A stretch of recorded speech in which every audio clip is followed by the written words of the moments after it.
उद्देश्यपूर्ण कर्म करें, सफलता सुनिश्चित होगी। कोई भी कोशिश कभी नाकाम यूँ होती नहीं। मंजिलें ना भी मिली तो फासले घट जाएंगे। इस कविता की यह पंक्ति कोशिश करने के महत्व को बताती है। निश्चित रूप से हर कोशिश कामयाब नहीं होती, लेकिन कई कोशिशों के बाद एक कोशिश ऐसी होती है जो हमें सीधे कामयाबी तक पहुंचा देती है। कामयाबी तक पहुंचने से पहले यदि हार मान ली जाए, कोशिशें करनी बंद कर दी जाए, तो फिर मंजिल तक पहुंचना संभव नहीं होता। जो अपनी हर कोशिश से, अपने हर प्रयास से कुछ न कुछ सीखता है, वही सकारात्मक होता है और अपनी मंजिल की ओर तेज़ी से बढ़ता है। लेकिन जो अपनी हर असफल कोशिश को नकारात्मक ढंग से देखता है, उसके कारण निराश होता है, वह अपने लक्ष्य की ओर कभी नहीं बढ़ पाता। इस बात को स्पष्ट करने वाला एक उल्लेखनीय प्रसंग है। सन 1914 के आखिरी महीने के दिन थे। तभी एक रात अमेरिका के महान वैज्ञानिक थॉमस अल्वा एडिसन की विशाल फैक्ट्री में आग लग गई। आग धूं धूं करके तेज़ लपटों के साथ जल रही थी और एडिसन उसकी उड़ती हुई विकराल गर्म लपटों में अपनी ज़िंदगी की पूरी कमाई और अपने वर्षों के काम को राख में तब्दील होते हुए देख रहे थे। उनका 24 साल का बेटा चार्ल्स परेशान होकर अपने 67 साल के बूढ़े पिता को इधर उधर ढूंढ रहा था। अपने बेटे पर नज़र पड़ते ही एडिसन ने चिल्लाकर उससे कहा, चार्ल्स, अपनी माँ को बुला कर लाओ। वो अपनी ज़िंदगी में इस तरह का दृश्य दोबारा कभी नहीं देख पाएंगी। सुबह होते होते थॉमस एडिसन के सारे सपने और उनसे जुड़ी सारी आशाएं राख हो चुके थे। लेकिन एडिसन राख के उस ढेर में से फिनिक्स पक्षी की तरह एक नए रूप में बाहर आए। दंत कथाओं के अनुसार फिनिक्स पक्षी अपने जीवन चक्र के अंत में खुद के इर्द गिर्द लकड़ियों व टहनियों का घोंसला बनाकर उसमें जल जाता है। फिर उसी राख से एक नए फिनिक्स का जन्म होता है। इस विनाश को देखने के लिए वहां एकत्रित हुई भीड़ में एडिसन ने पूरे जोश व होश के साथ यह घोषणा की कि विध्वंस के बाद हानि नहीं, लाभ होता है। हमारी सारी गलतियां इस आग में जलकर राख हो गई हैं। ईश्वर को धन्यवाद कि इसके कारण हम दोबारा नई शुरुआत कर सकते हैं। फिर इस विध्वंसक घटना के कुछ दिनों बाद उनकी कंपनी ने अपना पहला फोनोग्राम तैयार कर लिया। निश्चित रूप से एडिसन के पास जो था वह तो खत्म हो चुका था, लेकिन भविष्य तो अभी बाकी था। साधन भले ही एडिसन के जलकर नष्ट हो गए थे, लेकिन समय अभी भी उसके साथ था। आग की भीषण ज्वालाओं में एडिसन ने अपने साधनों को गंवाया था, लेकिन अपने अनुभवों को नहीं। और फिर इन्हीं अनुभवों के सहारे उसने फिर से एक नई शुरुआत की और उसमें वह सफल हो गया। इससे यह सीख मिलती है कि विफलता में रोने वाला मनुष्य होता है, लेकिन उस परिस्थिति में भी हंसने वाला देवता होता है, ज्ञानवान होता है।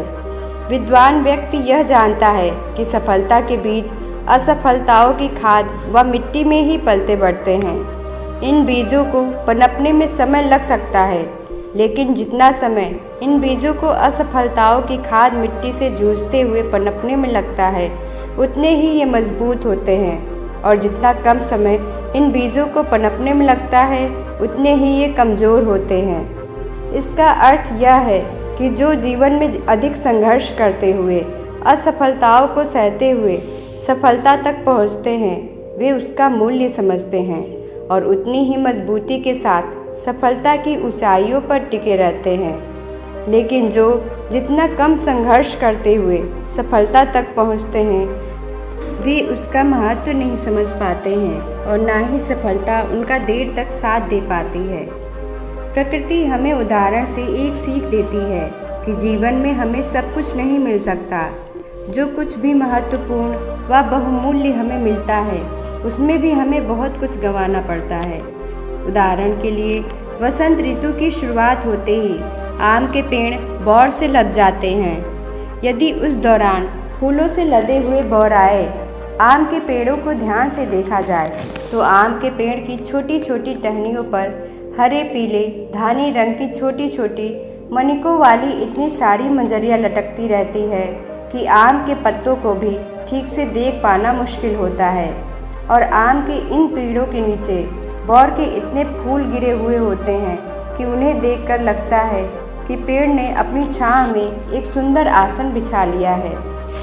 जब लोग उन आम के पेड़ों के नीचे से गुजरते हैं तो उनकी नाक में एक गजब किस्म की मादकता भर जाती है एवं चारों ओर फैलने वाली आम के बौर की मीठी खुशबू कोयल को भी कूकने पर विवश कर देती है।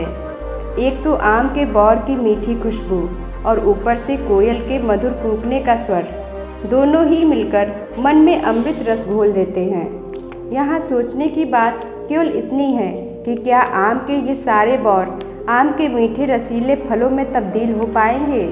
यदि हो भी गए तो क्या पेड़ की डालें इतने आमों का बोझ संभाल पाएंगी? यहाँ यह भी सोचना होगा कि क्या आम के पेड़ इन बौरों के टूटकर जमीन पर गिर जाने का शोक मनाएं, या यह मान कर चलें कि प्रकृति का यह नियम ही है कि पुराने पत्तों के झड़ने के बाद ही नए पत्ते आ पाते हैं।